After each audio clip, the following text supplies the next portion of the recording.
नमस्कार दोस्तों। आज जिस स्टॉक के ऊपर मैं चर्चा करने वाला हूँ, ये आप कह सकते हैं मेरे one of the favourite stocks में से एक है। और इस स्टॉक के ऊपर वापस से जो सवाल हैं वो इतने ज़्यादा आते दिखाई दे रहे हैं। और सवाल वही है दोस्तों, जब स्टॉक में गिरावट हो रही थी, और सवाल अभी भी वही हैं, बस जो आप कहते हैं ना मोड, वो चेंज हो चला है। उस समय पैनिक का मोड था और अभी वापस से लालच का मोड स्टार्ट हो गया है। यानी कि जब स्टॉक पे एक भयंकर गिरावट चल रही थी, सब यही कह रहे थे भाई क्या करें, क्या खरीदें, क्योंकि उस समय रिपोर्ट्स ऐसी आ रही थी कि कुछ कंपनी जो लगातार अपना बड़ा इन्वेस्टमेंट पेंट सेक्टर में कर रही हैं, उसका एक बहुत नेगेटिव असर स्टॉक में होगा, चाहे उसके मार्जिन प्राइस में हो, चाहे अन्य चीज़ों में हो। और उस आग में घी का काम किया दोस्तों, जो क्रूड ऑयल के प्राइस थे वो बहुत ज़्यादा ऊपर थे। तो निवेशकों को, खास करके रिटेल निवेशकों को, ये लग रहा था कि भाई ये जो गिरावट है ये आखिर कहाँ जाकर रुकेगी। और अब जब क्रूड ऑयल ने भी पलटी मारी है, यानी कि एक बहुत ज़्यादा दबाव की स्थिति से गुजर रहा है, ठीक है, तब स्टॉक में बड़ी तेज़ी और निवेशकों को अब लग रहा है क्या इन स्तरों पे अब खरीदारी करनी चाहिए, क्या लॉन्ग टर्म के लिए पोजीशन बना लेनी चाहिए। तो मैंने जो उस समय कहा था, आज भी तभी कहूँ, आज भी उसी के समान जवाब दूंगा। लेकिन आज दोस्तों एक इकोनॉमिक टाइम्स का आर्टिकल है जो मैंने पढ़ा है, उसके कुछ डिटेल्स आपके साथ शेयर करूंगा, ठीक है, ताकि आपको समझाने में मदद मिले कि क्यों एक आप कह सकते हैं कि एशियन पेंट में कहा जा रहा है जो दबाव होगा वो उतना ज़्यादा शायद ना हो। और मुझे ऐसा क्यों लगता है कि फॉर अ लॉन्गर टर्म आज भी मुझे एशियन पेंट से एक अच्छा स्टॉक लगता है, ठीक है। तो चैलेंजेस क्यों अच्छा लगता है और मैं करेंटली इसको किस तरह होल्ड करता हूँ या करता भी हूँ कि नहीं, इसमें ये सब चीज़ एक शॉर्ट से वीडियो में आपके साथ बताने की कोशिश करूँगा दोस्तों, ठीक है। तो अब बात करता हूँ एशियन पेंट्स की। सबसे पहले क्या करेंटली मैं या मेरी फैमिली मेम्बर जिनके साथ मैं इन्वेस्टमेंट की डिस्कशन करता हूँ होल्ड करते हैं, तो देखिए हाँ, एशियन पेंट्स मैं होल्ड करता हूँ, मैं या मेरी फैमिली मेम्बर, और काफ़ी नीचे के नंबर से भी करता हूँ दोस्तों, ठीक है। एक और चीज़, मैंने कुछ प्रॉफिट बुकिंग की है, जी हाँ, मैंने कुछ प्रॉफिट बुकिंग भी की एशियन पेंट्स में, जो मैंने ऐसा ट्रेडिंग के लिए ली थी, ठीक है। और अब क्या कर रहा हूँ, अब मैं कुछ नहीं कर रहा हूँ दोस्तों एशियन पेंट्स में।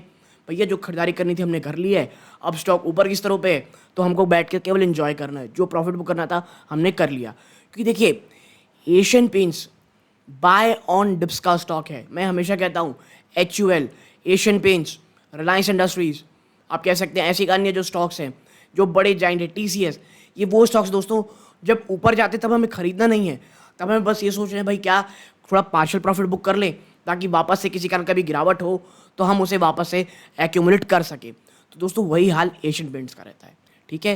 लेकिन अब थोड़ा बात कर लेते हैं कि एशियन पेंट्स को लेकर के जेफरीज ने क्या कहा है। तो देखिए एक फॉरेन ब्रोकरेज हाउस से जेफरीज, उन्होंने बहुत अच्छी बात कही। उन्होंने साफ कहा कि भैया देखिए जो ग्रासिम जिस तरह से एग्रेसिव होकर के सामने आ रहा है दोस्तों, तो दबाव तो बनेगा, लेकिन उनका ये कहना है दबाव एशियन पेंट्स की बजाय जो छोटे मझौले जो पेंट्स कह सकते हैं जो पेंट कंपनीज हैं उन पे ज़्यादा होगा।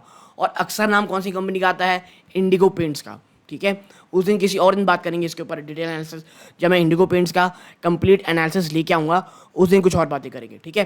लेकिन अभी आज एशियन पेंट्स की बातें करनी है। लेकिन एशियन पेंट्स में कुछ बहुत ज़्यादा फर्क आए ऐसा नहीं लगता।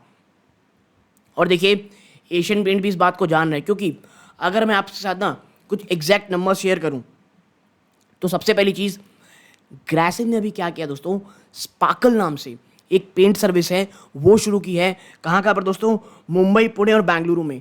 लेकिन ट्विस्ट ये है कि ये जो आप कह सकते हैं स्पार्कल नाम की सर्विस है, पेंट सर्विस, वो सिर्फ और सिर्फ आप कह सकते हैं आदित्य बिरला ग्रुप की कंपनीज और उनके फ्रेंड्स फैमिलीज के लिए, ठीक है।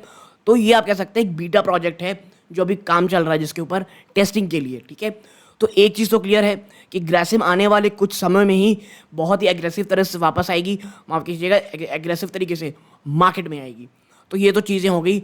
और आप समझिए ये एग्रेसिव आना क्या होता है। अक्सर आप देखते होंगे कि ये कंपनी बहुत एग्रेसिव आ रही है, उसका मतलब क्या होता है, मतलब साफ होते दोस्तों, इंसेंटिव्स, चाहे वो डीलर को हो इवन पेंटर्स को हो, मार्जिन में बड़ा डिस्काउंट। आप मार्जिन में डिस्काउंट नहीं, मतलब पेंट्स में डिस्काउंट, यानी कंपनी जो है वो भले ही अपने मार्जिन को थोड़े सालों तक थोड़ा बीट एंड डाउन रख लेगी, लेकिन एक बहुत ही अच्छा आप कह सकते हैं प्राइस मिलेगा, ताकि ज़्यादा से ज़्यादा कस्टमर के जो वॉल्यूम्स है वो बढ़े। और इसका एक एग्जांपल आपको कहाँ देखने को मिलेगा, आप JSW पेंट आया बाजार में, उसके आप एडवर्टीजमेंट बड़ा देख रहे होंगे। उनके एडवर्टीजमेंट में आजकल जिस तरह की आप कह सकते हैं चीज़ें चल रही कि भाई अब आपको अलग अलग जो कलर्स हैं उसके लिए एक्स्ट्रा पैसे नहीं देने पड़ेंगे। तो यही अट्रैक्शन होता है दोस्तों, यही होता है जिस तरह से अट्रैक्ट किया जाता है ग्राहक को। ठीक है, तो ग्रेसिम भी कुछ इसी तरह की चीज़ों के साथ सामने आएगा। और सबसे बड़ा प्रॉब्लम किसको होगा? वो होगा दोस्तों एशियन पेंट्स की बजाय छोटे मझोले कंपनीज को। ठीक है, इवन जो लोकल प्लेयर्स हैं दोस्तों, अनऑर्गेनाइज प्लेयर्स हैं, उनको बहुत तकलीफ होने वाली है ये चीज़। और मैं ना एशियन पेंट से ज़्यादा जो लोकल इंडस्ट्री उसको लेकर के चिंतित रहता हूँ कि भैया जो लोकल इंडस्ट्री है वो इस कंपटीशन कैसे करेगी। क्योंकि आपको पता होना चाहिए बात सिर्फ ग्रेसिम की नहीं है। अगर मैं आपके सामने कुछ अन्य चीज़ों की बताऊँ जो आपको थोड़े से बताऊँगा, लेकिन आप ये भी जान लीजिए कि जो एशियन पेंट्स है वो चुपचाप नहीं बैठा है दोस्तों। एशियन पेंट भी 10,000 करोड़ रुपए निवेश कर रहा है अपनी कैपेसिटी एक्सपेंशन में।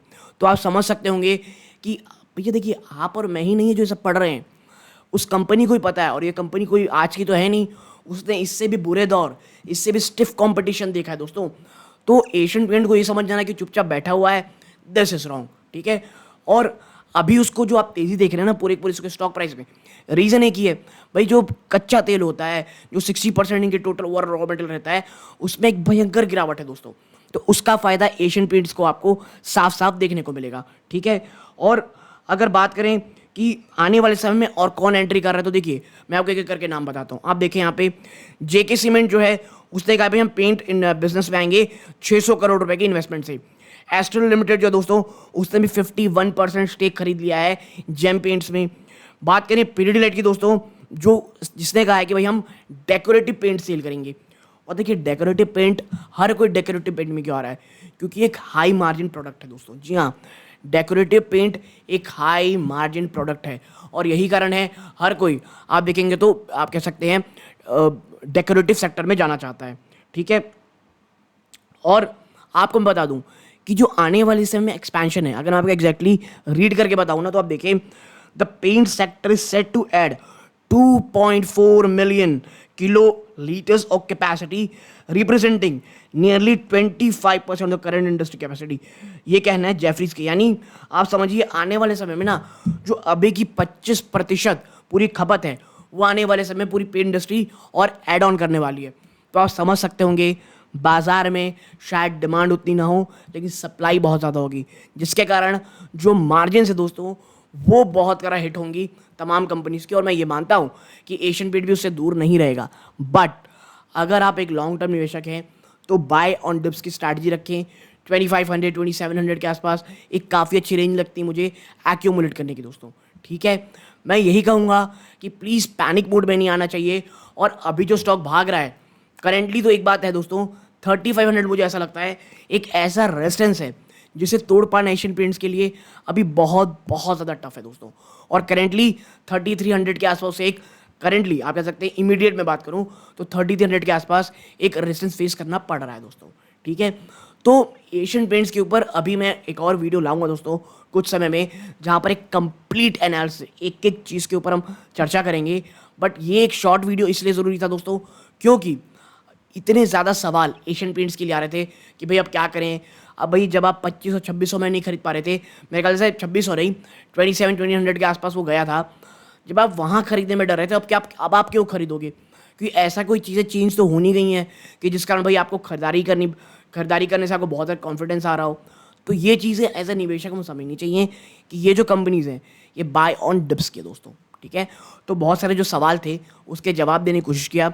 अगर आपके और कोई सवाल हो कमेंट बॉक्स में बताइएगा। और आज रात को दोस्तों 9 बजे मैं लाइव आने वाला हूं, तो आपके कोई सवाल हो उसमें आके बताइएगा। यहाँ तक जुड़े रहे इस बात का बहुत बहुत धन्यवाद। ये इस वीडियो का अंत है। जय हिंद दोस्तों।